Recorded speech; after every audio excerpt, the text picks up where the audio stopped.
Welcome to சிம்பிளிஷன்பா. இன்றைக்கி வந்து நம்ம கோதுமை மாவில் நூடுல்ஸ் எப்படி செய்யலான்னு பார்க்கலாம். நான் வந்து 1 கப்பு கோதுமை மாவு எடுத்திருக்கேன்.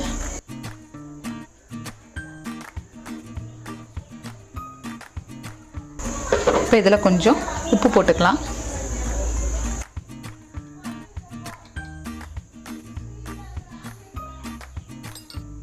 கொஞ்சம் எண்ணெய், கோதுமை மாவு பிணைவோம் இல்லைங்களா, அதே மாதிரி பிணைஞ்சு எடுத்துக்கலாம். கொஞ்சம் வார்ம் வாட்டர் எடுத்துருக்கேன்.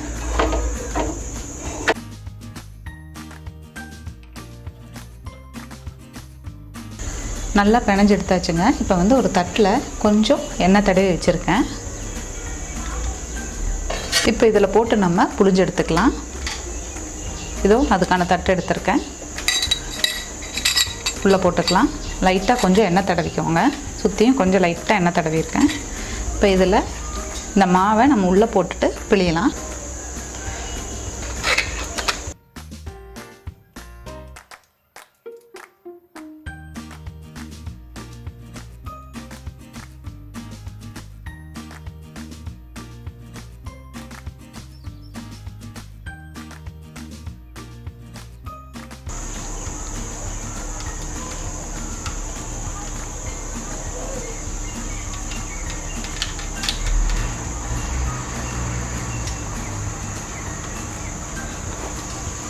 ஒரு பாத்திரத்தில் தண்ணி ஊற்றி வச்சுருக்கேன்.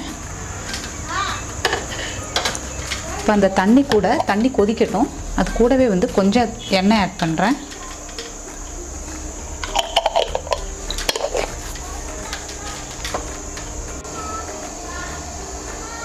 தண்ணி கொதிக்க போகுது. இப்போ வந்து இதை நம்ம அதில் ஆட் பண்ணிக்கலாம்.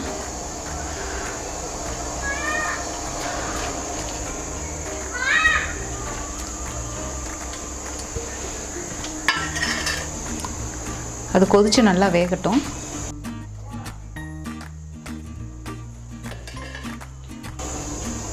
அது நல்லா கொதித்து நல்லா வேகணுங்க.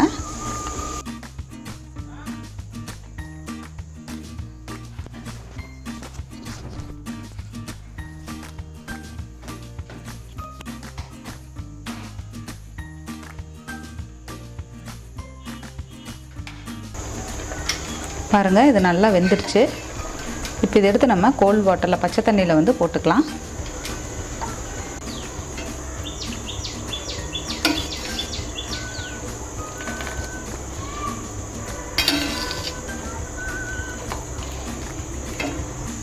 பாருங்கள், பச்சை தண்ணியில் போட்டு இந்த மாதிரி ஒட்டி இருந்தால் உளுத்து விட்டுருங்க. உளுத்து எடுத்து தட்டில் மாற்றிக்கலாம்.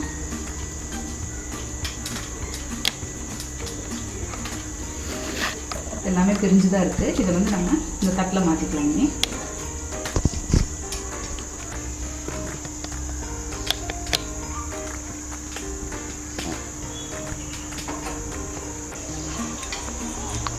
இனி தாளித்து எடுத்துக்கலாம். கொஞ்சம் எண்ணெய் ஊற்றுறேன்.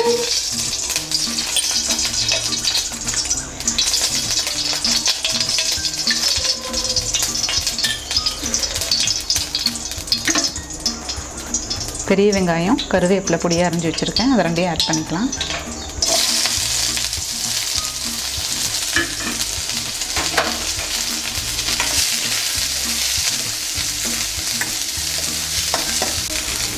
நான் இது கூட கொஞ்சம் இஞ்சி பூண்டு விழுது ஆட் பண்ணுறேன். நீங்கள் தேவைப்பட்டால் சேர்த்துக்கோங்க, இல்லைன்னா வேண்டாம்.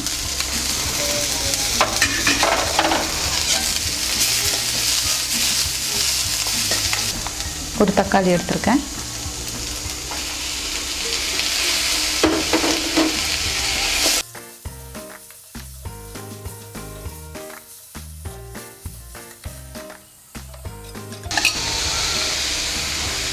பச்சை மிளகா 1, உப்பு,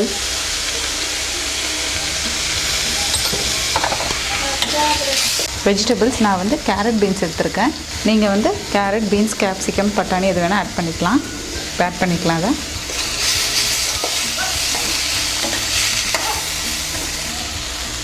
வெஜிடபிள்ஸ் எல்லாம் கொஞ்சம் வணங்கட்டும். இப்போ பாருங்கள், வெஜிடபிள்ஸ் நல்லா வணங்கிருச்சு. இனி வந்து நம்ம வேக வச்சுருக்கிற நூடுல்ஸை ஆட் பண்ணிக்கலாம். இப்போ வந்து நான் கொஞ்சம் டொமேட்டோ சாஸ் ஆட் பண்ணுறேங்க. நீங்கள் வேணும்னா சோயா சாஸு கொஞ்சம் ஆட் பண்ணிக்கலாம்.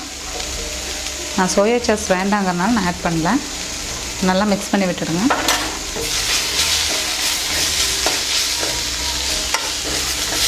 இப்போ நம்ம நூடுல்ஸை ஆட் பண்ணிக்கலாம். இதில்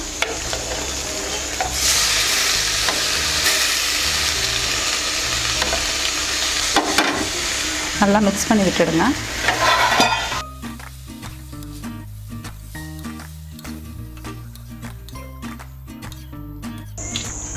பாருங்கள், நூடுல்ஸ் ரெடி ஆகிடுச்சு. இது வந்து குழந்தைங்க சாப்பிட்றேன்னா நான் வந்து டொமேட்டோ சாஸ் மட்டும் ஆட் பண்ணேன், சோயா சாஸ் கூட ஆட் பண்ணல. பெரியவங்களுக்குன்னா நீங்கள் வந்து கரம் மசாலா இல்லைன்னா கொஞ்சம் பெப்பர் கூட ஆட் பண்ணிக்கலாம். நல்லா டேஸ்ட்டாக இருக்கும். கடையில் நம்ம நூடுல்ஸ்னு கண்டதை வாங்குறதுக்கு வீட்லேயே இந்த மாதிரி ஹெல்த்தியாக செஞ்சு சாப்பிட்லாம். இதை நீங்களும் ட்ரை பண்ணி பார்த்துட்டு கமெண்ட் பண்ணுங்கள். சிம்ப்ளி ஷென்பா சேனலை சப்ஸ்கிரைப் பண்ணாதவங்க சப்ஸ்கிரைப் பண்ணுங்கள். கூடவே பெல் பட்டனையும் ப்ரெஸ் பண்ணுங்கள். தேங்க்யூ.